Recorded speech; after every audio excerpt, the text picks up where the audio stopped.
கர்த்தருக்குள் பிரியமான தெய்வ பிள்ளைகளே, கர்த்தர் இன்னைக்கு உங்களை பார்த்து சொல்கிறார், துக்கத்தை சந்தோஷமாக மாற்றுகிறார். இன்னைக்கு எவ்வளோ துக்கங்கள் கவலைகளோடு நீங்கள் இன்னைக்கு இருக்கீங்களா?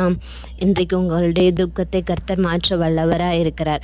அவர் உங்களுடைய துக்கங்களை சந்தோஷமாய் மாற்றப் போகிறார். அதே போல் உங்களை தேற்றுகிறார். நம்ம ஆறுதல் படணும் அப்படின்னு ஒரு துக்கத்தோடு இருக்கும்போது யாராவது ஒரு மனிதர்கள் நமக்கு ஆறுதல் சொல்ல மாட்டோமா அப்படின்னு நம்ம ஏங்குவோம் இல்லையா?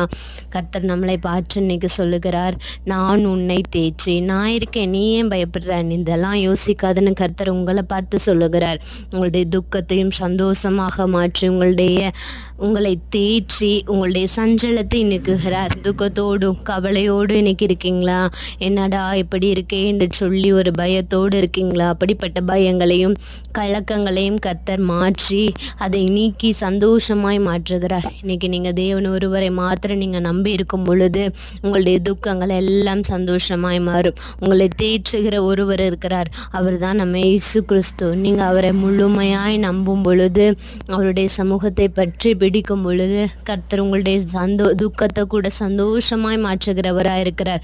இன்றைக்கு நீங்களும் தெய்வ சமூகத்துக்குள்ள அமர்ந்து ஜெபித்து துக்கமாய் இருக்கிற காரியங்கள் எல்லாம் சந்தோஷமாய் மாற்றி உங்களை தேற்றுகிறவரை நீங்கள் முழுமையாய் நம்புங்க. இப்படி கர்த்தர் தாமே உங்களுக்கு அற்புதத்தை செய்ய வல்லவராக இருக்கிறார். தெய்வ ஆசீர்வாதத்தை நீங்களும் பெற்றுக்கொள்ளுங்கள்.